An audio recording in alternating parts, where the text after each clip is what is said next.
Página 19 a 22. Diseño de experimentos, por Roberto Cuel, 2001. Capítulo 1. Principios para el diseño de investigaciones. 1.4. La hipótesis de investigación genera el diseño de los tratamientos. La hipótesis de investigación establece un conjunto de circunstancias y sus consecuencias. Los tratamientos son una creación de las circunstancias para el experimento.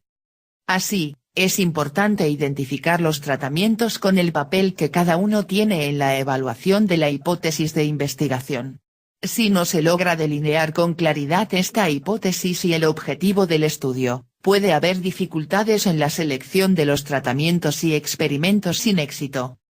Relación entre los tratamientos y las hipótesis.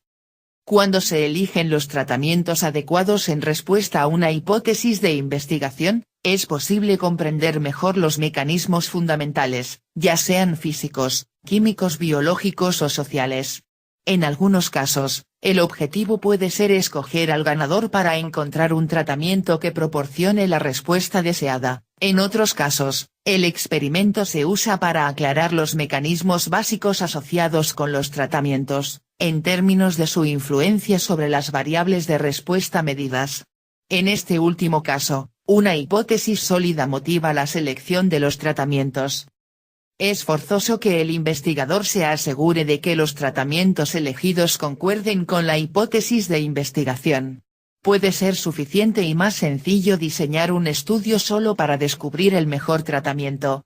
Sin embargo, con poco esfuerzo adicional puede obtenerse aún más información fundamental del experimento en respuesta a la hipótesis de investigación. A continuación se presentan tratamientos, usados en el marco de investigaciones reales, generados por hipótesis de investigación.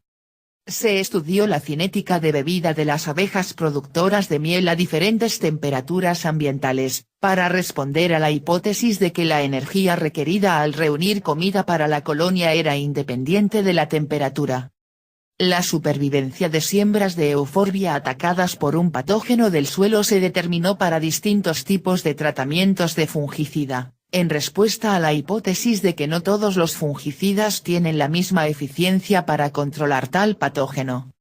En ingeniería de tránsito, se evaluaron varios métodos para medir los retrasos del tránsito en intersecciones con diferentes tipos de configuraciones en los semáforos, en respuesta a la hipótesis de que el método para medir retrasos dependía del tipo de configuración usada en la señalización.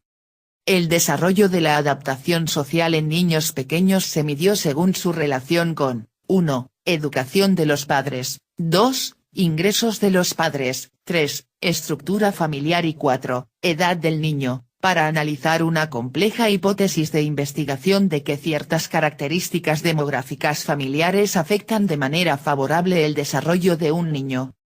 Observe que en algunas situaciones de investigación los tratamientos son condiciones impuestas por el investigador, como las del estudio de las abejas y la supervivencia de las semillas, mientras que en los estudios de ingeniería de tránsito y del desarrollo de los niños, los tratamientos corresponden a las condiciones presentes.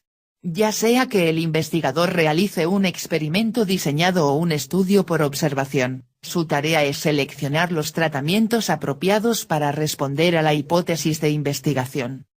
Muchas veces se requieren tratamientos adicionales para evaluar por completo las consecuencias de la hipótesis. Una componente importante de muchos diseños de tratamiento es el tratamiento de control, que se explica en la siguiente sección. Los tratamientos de control son un punto de referencia.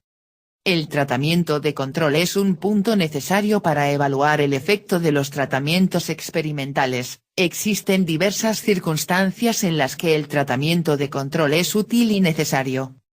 Las condiciones del experimento pueden ser un obstáculo para la efectividad de tratamientos experimentales que, en general, han sido efectivos. Un control al que no se da tratamiento revelará las condiciones en las que se efectuó el experimento. Por ejemplo, los fertilizantes con nitrógeno suelen ser efectivos, pero no producirán respuestas en campos con alta fertilidad. Un control de fertilizantes sin nitrógeno señalará las condiciones básicas de fertilidad del experimento.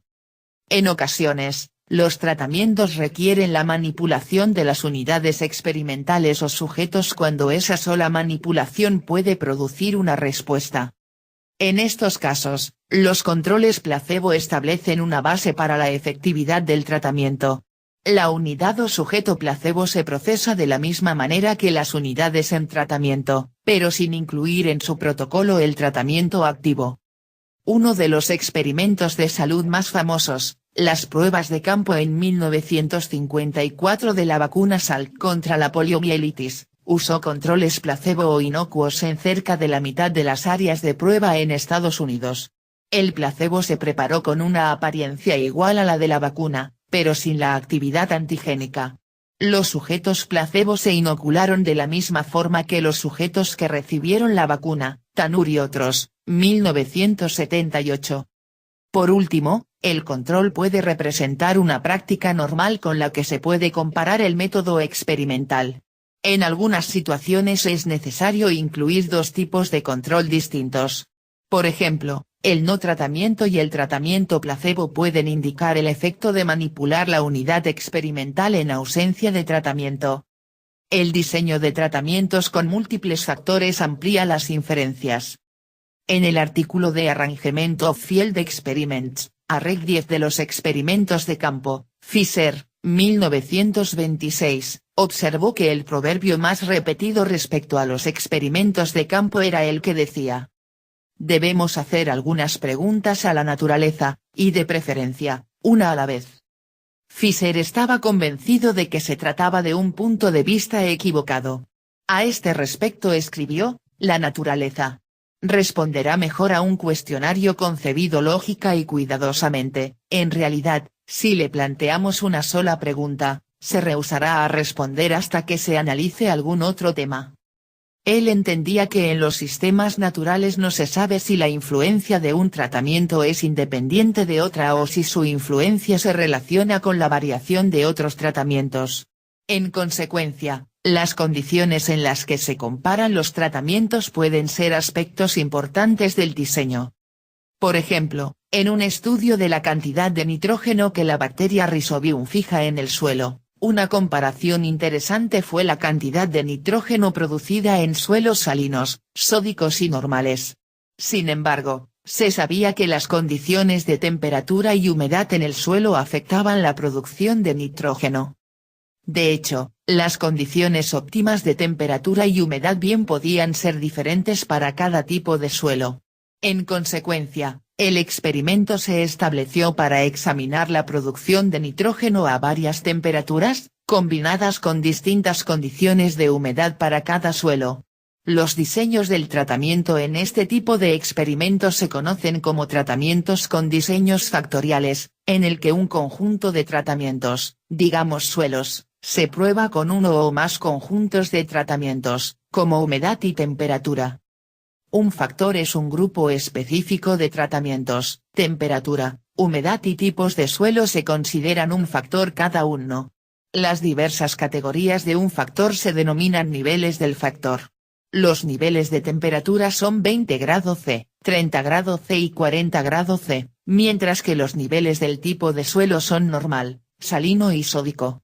Un factor cuantitativo tiene niveles asociados con puntos ordenados en alguna escala de medición, como temperatura.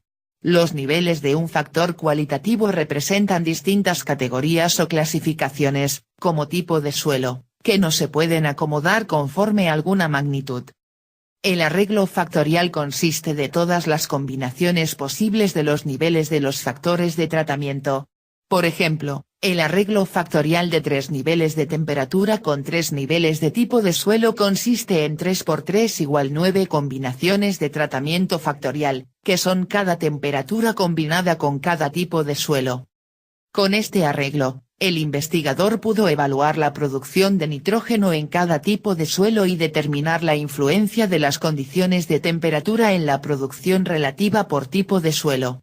Además, fue posible evaluar por separado la influencia de la temperatura en la producción de nitrógeno.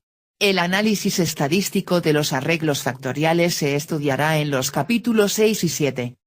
Página 22.